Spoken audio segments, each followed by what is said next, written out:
થઈ જશે, જે રેન્જ સેન્સર પર પડશે, જે સર્વો મોટરને કમાન્ડ આપશે, જેથી સર્વો મોટરના દ્વારા ખીલાઓ આપમેળે ખુલી જાય છે અને પશુઓનું રક્ષણ થાય છે, તે પોતાનો જીવ બચાવીને ભાગી શકે છે.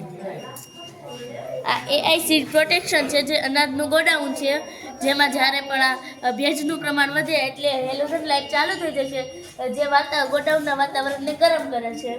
આ ગેસ સેન્સર અમે અહીં લગાવેલ છે, જે જ્યારે પણ આસપાસના વિસ્તારમાં આગ લાગે અથવા દાવાનળ આસપાસના વિસ્તારમાં દાવાનળ હોય તો ત્યારે જે પણ ગેસ ઉત્પન્ન થાય તેથી એલર્ટ વાગશે અને આપણા મોબાઈલ પર મેસેજ મોકલે છે. જે આ આખો જે ફાયર સિસ્ટમ પ્રોટેક્શન છે, જે આખું આ ફ્લેમ સેન્સર ઉપર કાર્યરત છે અને જે આગ લાગશે એટલે આની અંદરથી કાર્બન ડાયોક્સાઇડ વાયુ ફેલાવશે, વાયુ ફેલાવશે, જે ફ્લેમ સેન્સર દ્વારા કાર્યરત છે. એફઆઈ સિસ્ટમ, આ સિસ્ટમની મદદ વડે આપણે અહીંયા એલસીડી ડિસ્પ્લે પર ટેમ્પરેચર, મોઇસ્ચર, ઇસી, પછી પીએચ, એનપીકે વગેરે જોઈ શકીએ છીએ. તે મુજબ ખેડૂત પોતાની જમીનનું પરીક્ષણ કરી કેટલું ફર્ટિલાઇઝર અથવા કેટલું એમાં પાણી જે ઉમેરવું તે નક્કી કરી શકે છે. આ ઉપરાંત સમગ્ર કામગીરી સોલાર પર આધારિત હોવાથી ઉર્જાનો પણ બચાવ થાય છે. આપણે જાણીએ છીએ કે અત્યારે ખેડૂતોને ભૂમિ પરીક્ષણ કરાવવા માટે જિલ્લામાં સેમ્પલો મોકલવા પડે છે. જો આપણે આ થાંભલો ગામમાં લગાવી દઈએ તો ખેડૂતો પોતાના જ ગામમાં ભૂમિ પરીક્ષણ કરી શકે છે.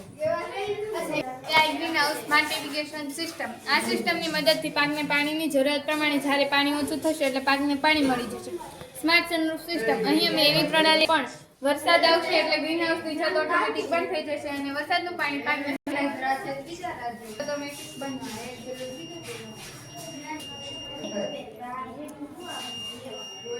ગેસ સેન્સર, અહીંયા મેં એવી ગેસ સેન્સર લગાવેલ છે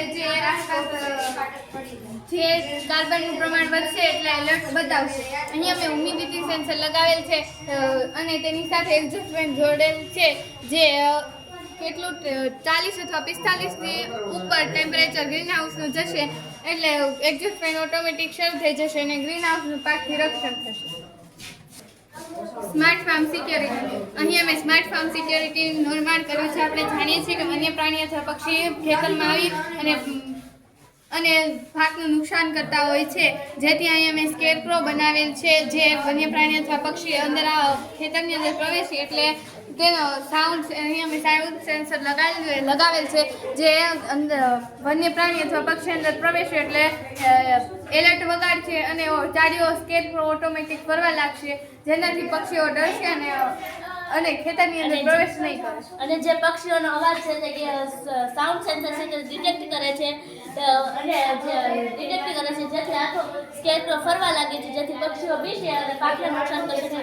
અને જો કોઈ ભૂંગુ પ્રાણીઓ અંદર આવે તો આપણે વાત સાથે સેન્સર લગાવેલ છે એટલે એલર્ટ વાગશે અને આપણા મોબાઈલ પર મેસેજ મોકલશે. Thank you so much.